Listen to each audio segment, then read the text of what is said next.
The morning they came to take Clara Bennett's ranch, the snow was falling so hard that the mountains looked like they had disappeared. Clara stood on the porch of the small wooden house with 5 children pressed behind her.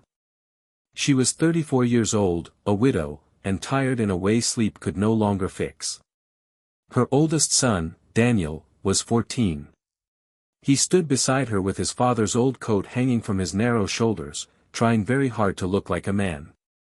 Behind him were 12-year-old Ruth, 9-year-old Samuel, 7-year-old Joseph, and little Annie, who was barely 4. 5 children. 1 mother. And no one left to protect them. At the bottom of the hill, 3 horses stood beside a black wagon. Clara knew why they had come. The man in front carried a folded document beneath his coat. Mr. Harlan Pike. The same man who had spent the last 6 months claiming that Clara's late husband had borrowed money against the ranch. The same man who now insisted the debt had never been paid. And the same man who had waited until Clara was alone before coming to collect. "Mrs. Bennett," Pike called. Clara did not answer. He stepped closer. "You have until sundown." Daniel's fists tightened. "Mother, don't let him take it." Clara looked at her son. She wanted to tell him everything would be fine. But mothers sometimes lie when the truth would frighten their children. "We'll see what happens," she whispered. Pike smiled. "There won't be much to see." He pulled the paper from his coat. "Your husband signed this agreement before his death. If the debt isn't settled by tonight, the property becomes mine." Clara's stomach turned. She had seen the document before. But she had also seen something Pike didn't know. Her husband had kept a second ledger. A small black book hidden beneath a loose floorboard. Clara had found it 3 nights after his funeral. And according to those records, Pike had already been paid. Every dollar. Which meant the man standing in front of her wasn't collecting a debt. He was stealing her home. But proving that would take time. And time was the one thing Clara didn't have. That afternoon, she rode into town with her children. The courthouse was crowded. People had come to watch. Some were curious. Some were sympathetic. Most simply wanted to see what would happen to the widow who had refused to surrender. Clara stood before the town magistrate while the children gathered behind her. The magistrate cleared his throat. "Mrs. Bennett, you have no remaining funds to settle the claim." "I know. You have 5 children." "I know that too. And no husband." Clara's jaw tightened. "I buried my husband 11 months ago." The room went quiet. The magistrate looked uncomfortable. "There is another arrangement." Clara knew immediately that she wasn't going to like it. A local marriage registry had recently begun matching struggling women with unmarried frontier men. The arrangement was simple. A man could take responsibility for a woman and her children. In return, she would become his wife and help maintain his household. It was supposed to be respectable. But everyone in that room knew what it really was. Desperation wearing a clean coat. One by one, men stepped forward. The first was a ranch hand named Miller. He looked at Clara. Then at the children. 5? Yes. He shook his head. Too many. Another man stepped forward. He asked about the ranch. When Clara told him there was almost nothing left, he walked away. A third man asked whether she was still young enough to have more children. Clara stared at him in silence. Then she stepped back. The fourth man didn't even bother asking questions.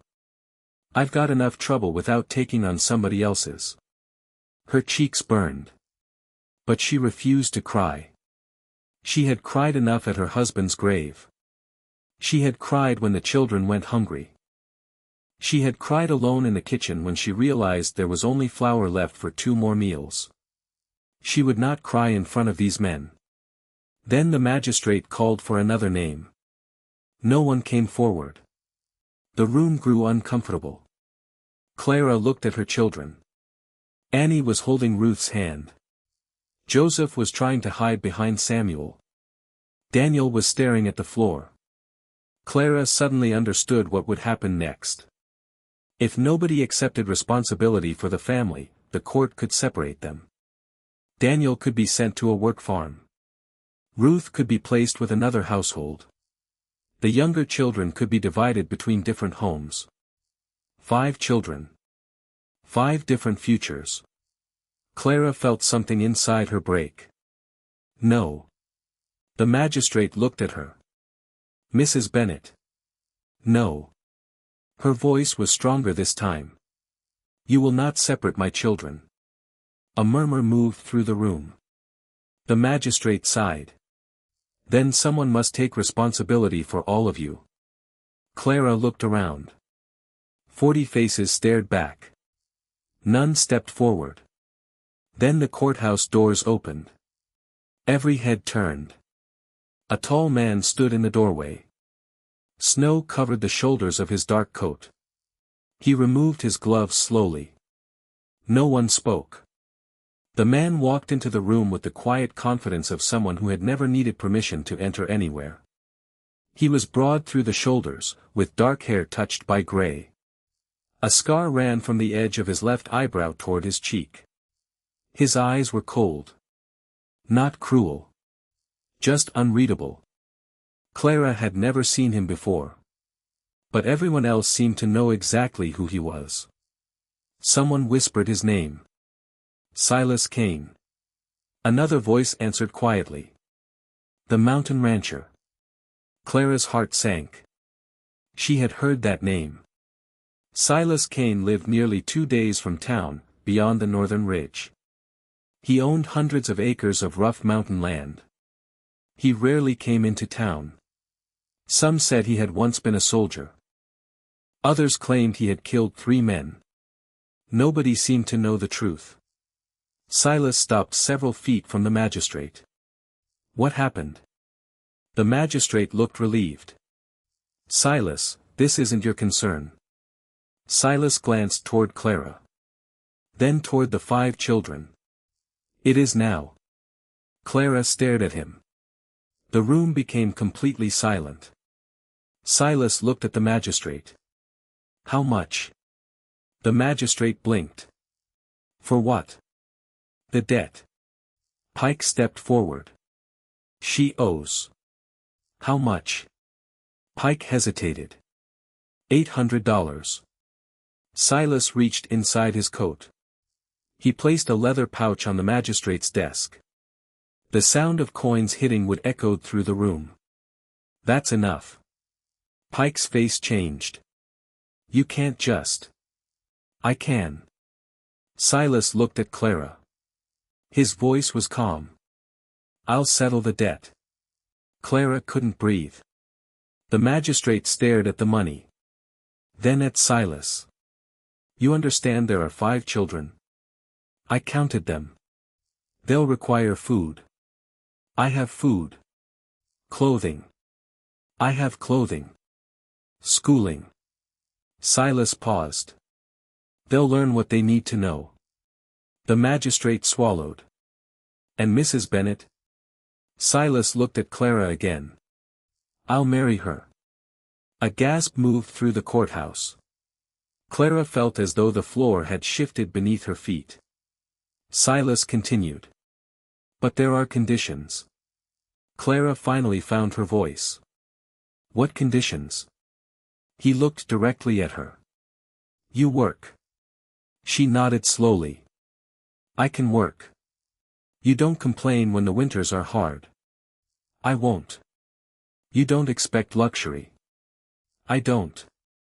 And you don't lie to me. Clara's eyes narrowed. I don't lie. Silas nodded. Good. He turned toward the magistrate. Then write it down. Pike suddenly stepped forward. You don't know what you're buying. Silas turned. The room seemed to become colder. I'm not buying anything. Pike gave a nervous laugh. Then what are you doing? Silas looked at Clara's children. Giving them a home. Clara stared at him. For the first time that day, someone had looked at her family and seen something other than a burden. But there was still one question burning inside her. Why? Silas looked at her. For several seconds, he said nothing. Then he answered quietly. Because I know what it feels like to have nobody. Something in his voice made Clara stop breathing. There was pain beneath those words. Old pain. The kind a man carried for years. The papers were prepared. Clara signed her name. Her hand trembled. When Silas signed beside hers, the room seemed to disappear. She was now the wife of a stranger. A mountain man she knew nothing about. A man surrounded by rumors. A man who lived beyond the reach of everyone she knew. And she was taking 5 children into his world.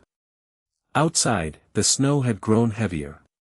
Silas walked toward his horse. Then stopped. He looked back. Mrs. Kane. Clara froze. It was the first time anyone had called her that. She gathered Annie into her arms. Daniel lifted the bags. Silas walked over and took the heaviest one without a word. Then he looked at the children. Stay close. The journey began before sunset. For the first hour, nobody spoke. Only the sound of horses and wheels broke the silence. Clara watched Silas from beneath the edge of her bonnet. There was something strange about him. He was hard. Quiet. Almost frightening. Yet when little Annie began to shiver, he stopped the wagon without being asked. He took off his own wool blanket and wrapped it around her. Then he climbed back onto the driver's seat. Clara stared at him. You didn't have to do that. Silas kept his eyes on the trail. She's 4. Still. He shrugged. Cold doesn't care who's rich or poor. Clara looked away. Something inside her softened. But only for a moment. Because when she looked back at the trail behind them, she saw something that made her blood run cold. 3 riders. Far in the distance. Following. Silas noticed them too. His hands tightened around the reins. Clara whispered. Who are they? Silas didn't answer. He only reached beneath his seat and pulled out a rifle. Then he looked at Clara. Keep the children quiet. Her heart began pounding. Silas. His eyes stayed fixed on the riders. They're not following us by accident. The mountains rose darkly ahead. The snow began to fall harder. And Clara suddenly realized that marrying Silas Kane had not taken her family away from danger. It had brought them directly into the path of something far worse. Silas did not look back again. But Clara knew he had seen the riders. She could feel the tension in his shoulders as the wagon climbed higher into the mountains. Daniel sat beside her, watching the trail behind them. Mother, he whispered. I know. Who are they? Clara looked at Silas. He heard the question. For several seconds, he said nothing. Then he answered. Men I hoped never to see again. Daniel swallowed. Are they dangerous? Silas finally looked back. Yes. The answer was so calm that it frightened Clara more than a warning would have. She pulled Annie closer. How many? 3 that I can see. And how many could there be? Silas's jaw tightened. Enough. The wagon continued upward. The trail narrowed between 2 walls of pine. Snow covered the branches, and the fading daylight turned everything blue and gray. Then Silas suddenly pulled the reins. The horses stopped. Clara looked around. What is it? Silas climbed down. He walked several yards ahead and studied the snow. Then he crouched. Clara watched him brush away a thin layer of powder. There were hoof prints. Fresh ones. But they weren't from the 3 riders behind them. There were more tracks coming from another direction. Silas stood. 4 horses. Clara's stomach tightened. You said 3. I said 3 that I could see. He walked back toward the wagon. We're not going to the ranch tonight. Why? Because whoever is following us knows the mountain better than I thought. Daniel looked frightened. Silas placed a hand on the boy's shoulder. Don't worry. Daniel tried to look brave. I ain't scared. Silas almost smiled. Good. He climbed back onto the wagon. There is an old mining cabin about a mile east. We'll stay there until morning. They turned off the main trail. The snow grew deeper. The children became quiet. Even Annie stopped asking questions. After nearly an hour, a small cabin appeared between the trees. It was old. Half the roof was covered in snow. One window was broken. But the walls were still standing. Silas jumped down and opened the door. Inside. Clara moved quickly. She carried Annie while Daniel helped the younger children. Silas brought in the supplies. Then he closed the door. The wind screamed outside. Inside, it was almost completely dark. Clara found an old fireplace. Can we make a fire? Silas nodded. There's wood in the back room. He handed her a small box. Matches. Clara knelt beside the fireplace. Sarah wasn't here. There was no Sarah. That thought suddenly reminded her of the life she had lost. Her husband. Her old ranch. Her old home. Everything had disappeared in less than a year. She struck a match. The flame flickered. Silas returned carrying an armful of wood. Within minutes, a fire began to burn. The children gathered around it. Samuel stretched his hands toward the flames. Joseph sighed with relief. Annie curled against Clara's side. Silas stood near the door. He didn't sit. Clara watched him. You can rest. I'm fine. You've been riding all day. So have you. I have 5 children. Silas glanced at the sleeping children. I noticed. For the first time, Clara almost smiled. You don't talk much. No. Is that because you don't like people? Silas looked at the fire. Sometimes. Or because people don't like you? His eyes shifted toward her. Sometimes. Clara studied him. There was something in his expression she couldn't understand. Not anger. Not sadness. Regret. She decided not to ask. That night, the children slept close together. Silas remained awake near the door. Clara woke several times. Each time, he was still there. Once, she saw him quietly placing another log on the fire. Another time, he covered Daniel with his own coat. The man everyone in town feared was sitting in the dark making sure her children didn't freeze. Clara couldn't understand him. Just before dawn, she heard a sound outside. A horse. Silas was on his feet instantly. He grabbed his rifle. Clara sat up. What happened? Stay here. He moved toward the door. Clara followed. Silas. He turned. Stay with the children. She stopped. Silas opened the door just enough to look outside. The wind had died. Snow covered everything. No riders. No horses. Nothing. But Silas stared at the trees. Someone was here. Clara whispered. How do you know? He pointed. Near the edge of the cabin was a boot print. Fresh. Clara's heart began racing. Who? Silas closed the door. I don't know. Then he looked at her. But now they know where we are. By midday, the weather had cleared. Silas decided they would continue. The children packed their things. Clara stepped outside. Something caught her eye. Near the back wall of the cabin was a small wooden chest. It had been buried beneath old blankets. She pulled it free. Silas noticed. "Leave it." Clara looked at him. "Why?" "Because it's mine." She stepped back. "Of course." Silas took the chest and carried it outside. But before he could close it, a folded photograph slipped from beneath the lid. Clara saw it. A younger Silas stood beside a woman and a little boy.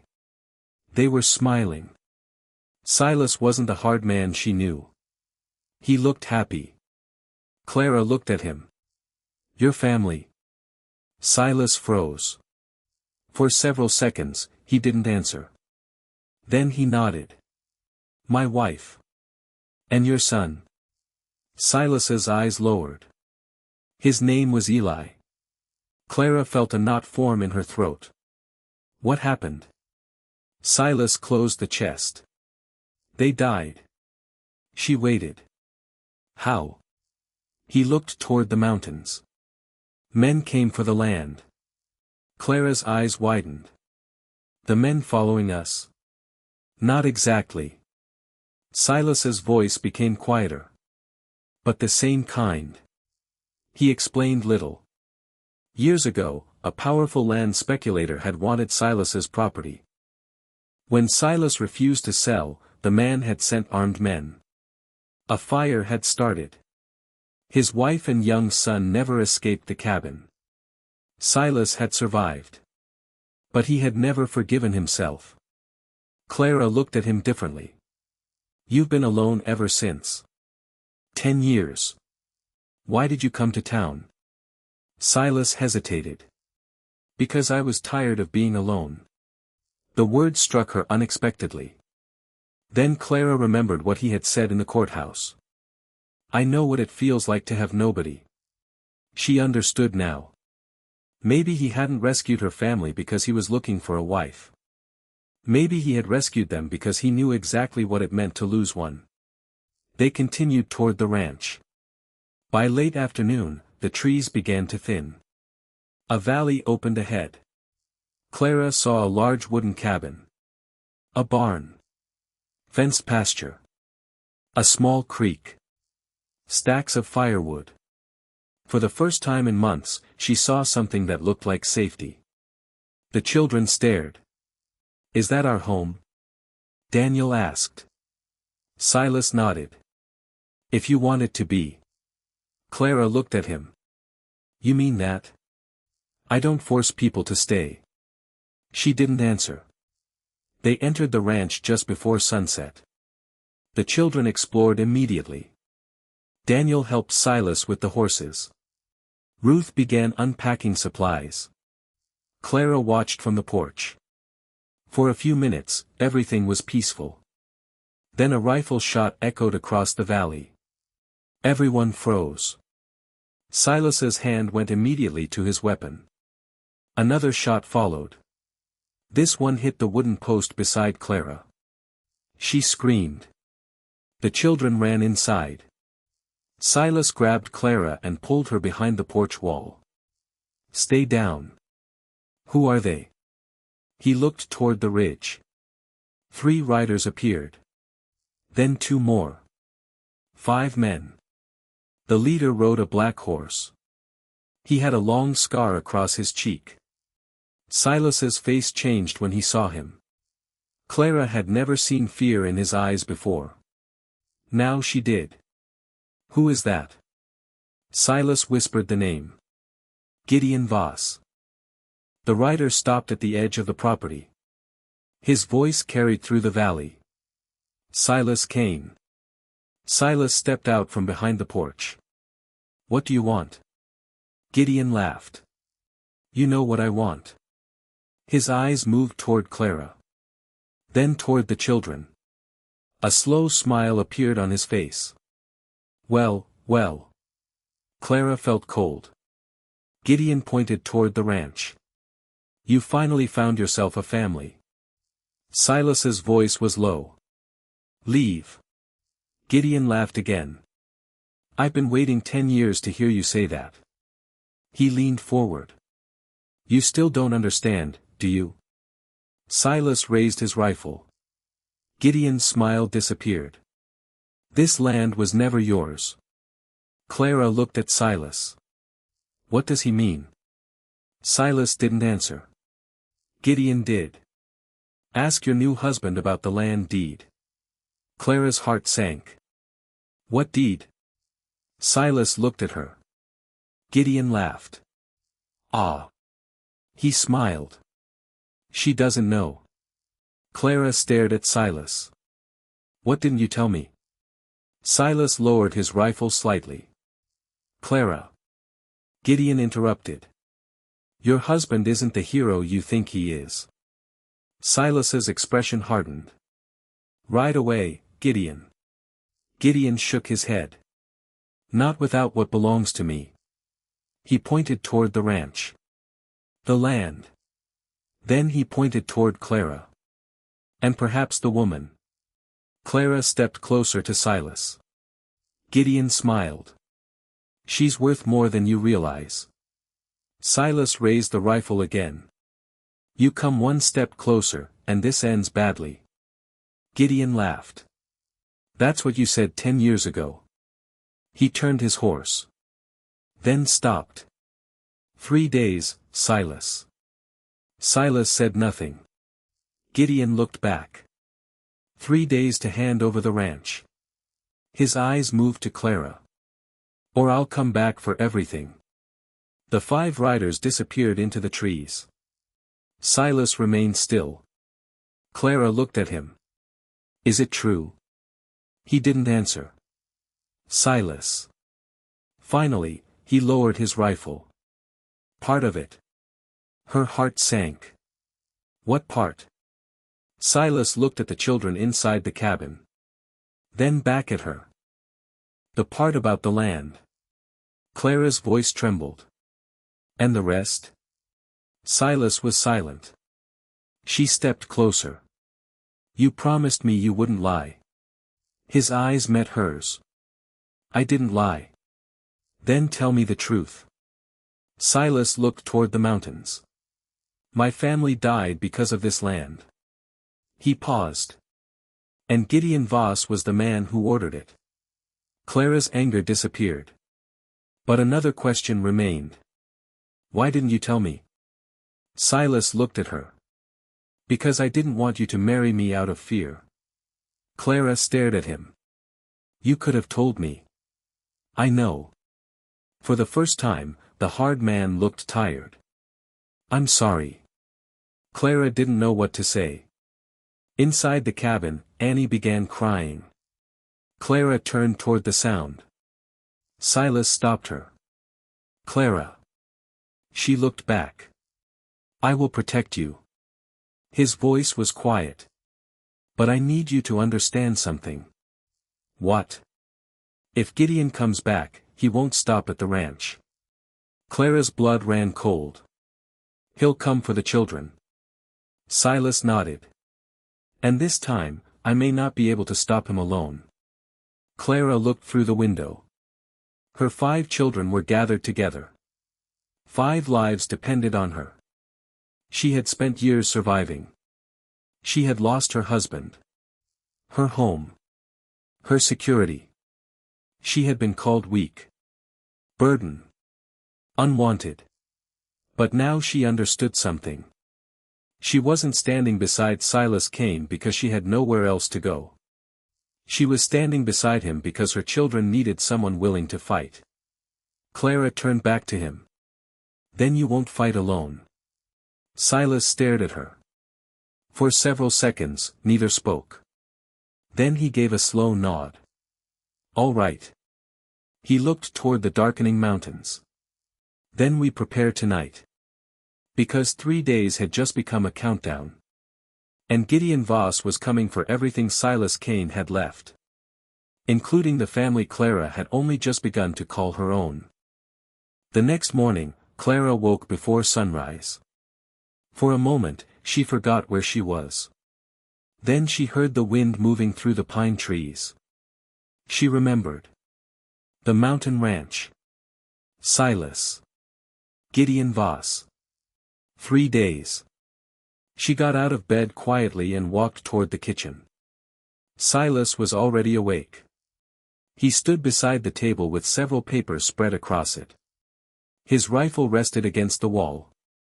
Clara stopped in the doorway. "You haven't slept." Silas didn't look up. "Not much." She walked closer. "What are those?" "Land records." Clara looked at the papers. There were names, dates, signatures, and numbers. Then she saw something familiar. Her husband's name. "That's my husband's signature." Silas nodded. "He sold something to Gideon." Clara's heart tightened. "I told you my husband paid his debt." "He did. Then why is Gideon claiming this land?" Silas pulled one paper toward her. "Because this document was forged." Clara stared at it. The handwriting looked almost identical. Almost. But she noticed something. "My husband never signed his name like that." Silas looked at her. "How do you know?" "Because I balanced his books for 12 years. She pointed to the signature. "See the last letter?" Silas leaned closer. He always made the final stroke longer. Clara took a breath. "This isn't his signature." Silas looked at the document again. Then at her. "You can prove it." "I can prove the signature is false." Silas nodded. "But we need the original ledger." Clara remembered the small black book. "I have it." Silas looked surprised. "Where?" "In my old house." His expression hardened. "That's 3 miles from here." "I know. And Gideon's men may be watching it." "I know that too." Silas studied her. "You aren't going." Clara crossed her arms. "Why?" "Because it's dangerous." "So is staying here." He didn't answer. Clara stepped closer. "You told me yesterday that you couldn't fight Gideon alone." Silas's eyes narrowed. "I said I needed you to understand the danger." "No." She shook her head. "You said we wouldn't fight alone." Silas stared at her. Clara continued. "I'm going with you." For several seconds, the room was silent. Then Silas gave a small nod. "All right." They left after breakfast. Daniel wanted to come. Silas refused. "You stay with your sisters and brothers." Daniel looked disappointed. "But I can help." Silas placed a hand on his shoulder. "You can." Daniel looked surprised. "Then what do I do?" "You protect the house." The boy straightened. Silas continued. "That's the most important job." Daniel nodded seriously. "I'll do it." Clara climbed onto the horse beside Silas. As they rode away, she looked back. 5 children stood on the porch. Daniel was holding a rifle that was far too large for him. Clara almost smiled. Then she looked ahead. The old Bennett property appeared after an hour. The house looked smaller than she remembered. The windows were broken. The barn had collapsed on one side. Pike had already started removing everything of value. Clara dismounted. She walked inside. Memories hit her all at once. Her husband's boots beside the door. The kitchen table. The little marks on the wall where the children had measured their height. Her eyes filled with tears. Silas stood outside. He didn't follow. He gave her the privacy to grieve. Clara walked to the bedroom. She knelt beside the floorboard. She pulled it loose. The black ledger was still there. She picked it up. But beneath it was something else. A small envelope. Her husband's handwriting was on the front. Clara. Her hands began to shake. She opened it. Inside was a single page. If anything happens to me, trust no document presented by Harlan Pike or Gideon Voss. Clara stopped breathing. There was more. The land was never sold. The money was paid. The debt was cleared. And Gideon knows it. Clara read the final line. He will come for the mountain ranch next. She looked toward the door. Silas stood there. She handed him the letter. He read it. His expression became cold. Your husband knew. Yes. He knew Gideon was coming. Clara nodded. Then why didn't he tell anyone? Silas looked at the letter again. Maybe he tried. A noise came from outside. Silas immediately grabbed his rifle. Stay here. They heard horses. Then a gunshot. The window shattered. Clara dropped to the floor. Silas fired toward the tree line. A man shouted. Run! Silas grabbed Clara's arm. Now! They rushed outside. 3 riders appeared between the trees. Silas fired again. 1 rider fell from his horse. The others turned. Clara climbed onto the horse. Silas mounted behind her. They raced toward the ranch. But halfway there, Clara noticed something. Silas. What? There's another rider. He looked back. A black horse was following them. Gideon. He had found them.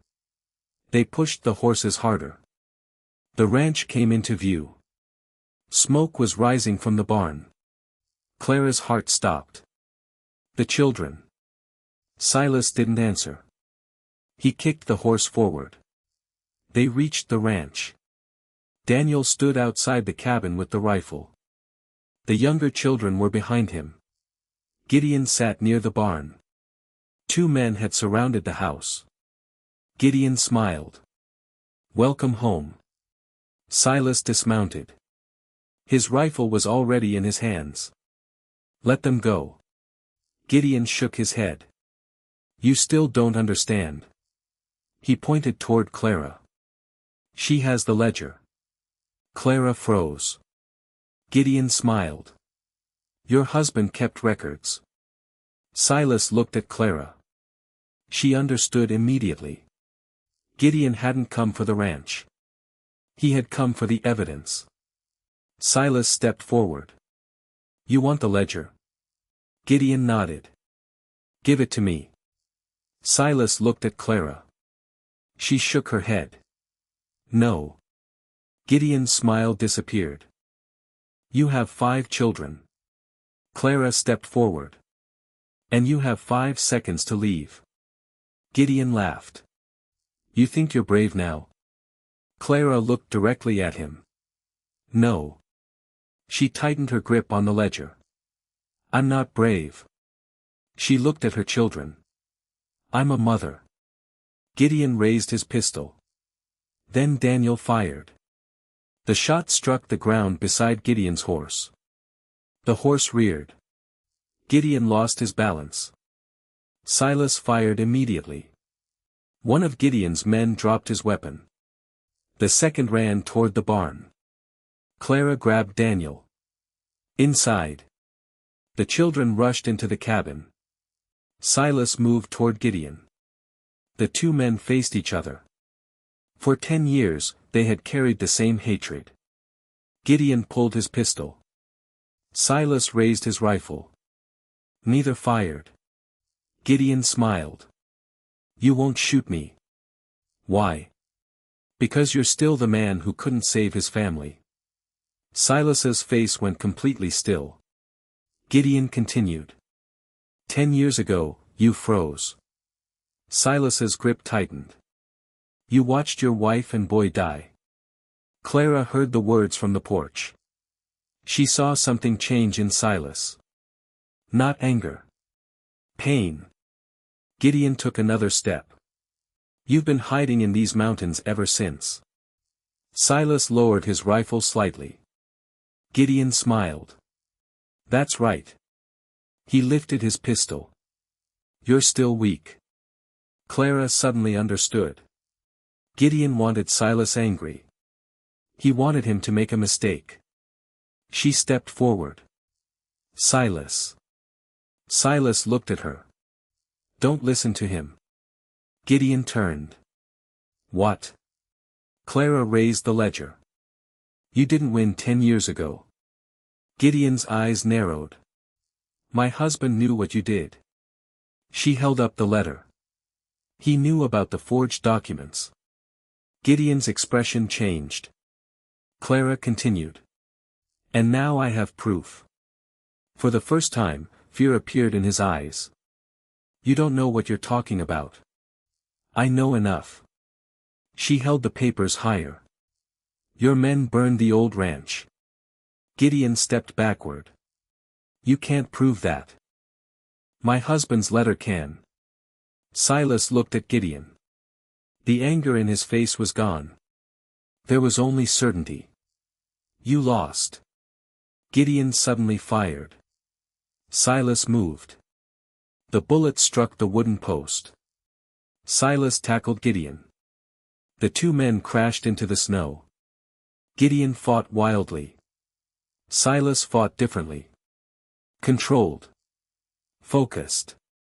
Years of pain seemed to move through every strike. Gideon reached for his knife. Clara saw it. Silas. Gideon raised the blade. Clara grabbed a fallen shovel. She swung. The shovel struck Gideon's wrist. The knife fell. Silas rolled away. Gideon looked at Clara in disbelief. You. Clara stood there breathing hard. You came for my family. She raised the shovel again. You should have stayed away. Silas got to his feet. Gideon tried to run. Daniel opened the cabin door. Behind him stood two children holding the door shut. Silas caught Gideon before he reached the horses. He forced him to the ground. Gideon stopped fighting. Silas looked down at him. You killed my family. Gideon laughed weakly. And now you're going to kill me? Silas stared at him. Then he stepped back. No. Gideon looked confused. Silas pointed toward the road. You're going to town. Clara understood. Silas wasn't going to become the monster Gideon believed him to be. The local sheriff arrived an hour later with two deputies. Clara handed them the ledger. Then the letter. Then the forged land documents. The truth was finally impossible to hide. Gideon Voss was arrested. Harlan Pike disappeared before the sheriff could reach him. But the land was safe. The ranch was safe. The children were safe. That evening, Clara stood outside the cabin. The mountains were glowing orange beneath the setting sun. Silas stood beside her. Neither spoke for a while. Finally, Clara said. You saved us. Silas shook his head. You saved us too. I only hit Gideon with a shovel. Silas looked at her. That was a good hit. Clara laughed. It was the first time Silas had heard her laugh. He smiled. A real smile. Small. Almost shy. But real. Clara looked at him. Why did you really marry me? Silas looked toward the children. I thought I was giving you a place to live. And now? He took a breath. Now I think you gave me a reason to live in mine. Clara's eyes filled with tears. Silas continued. I know what I promised you in town. She nodded. Food. Shelter. Work. Yes. He looked at her. But I don't want this to be a contract anymore. Clara's heart began beating faster. What do you want? Silas took a step closer. I want you. He paused. Not because you need me. Another pause. Because I need you. Clara looked toward the children. Daniel was teaching Annie how to throw a stone into the creek. Ruth and Samuel were carrying firewood. Joseph was chasing a chicken around the yard. For the first time in years, her children looked happy. Clara turned back to Silas. You know something? What? I was afraid when I married you. I know. I thought you were going to be another man who decided my life for me. Silas lowered his eyes. I would never do that. I know. She reached for his hand. And that's why I'm staying. Silas looked down at their hands. Then back at her. You're sure? Clara smiled. For the first time in a long time. He gently squeezed her hand. Behind them, Daniel shouted. Ma! Clara turned. What's wrong? Daniel grinned. Annie says this is her ranch now. Clara laughed. Silas looked toward the little girl. She's probably right. The children laughed. The mountains stood silent around them. The same mountains that had once held Silas's grief now held something else. A family. Not one built from blood alone. Not one created by a desperate contract. But one built from choice. From courage. From trust. And slowly, from love. Clara Bennett had arrived at Silas Kane's ranch believing she was only trying to save 5 children from losing their home. She hadn't known she would find a home of her own. And Silas Kane had believed he was rescuing a widow and her children because he understood what it meant to lose everything. He hadn't known that the family he saved would become the family that saved him. Years later, people in the valley would still tell the story of the mountain ranch. They would talk about the feared man who lived alone. The widow nobody wanted. The 5 children who arrived with nothing. And the outlaw who came looking for land and lost everything instead. But those who knew the truth understood something simpler. Sometimes the family you are born into is taken from you. Sometimes the home you built burns to the ground. Sometimes the world decides you are unwanted. And sometimes, when you have almost nothing left, someone comes along and chooses you. Not because you're perfect. Not because you're easy. But because they see the strength you forgot you had. And on that quiet mountain evening, Clara finally understood. She had not been rescued by Silas Kane. They had rescued each other.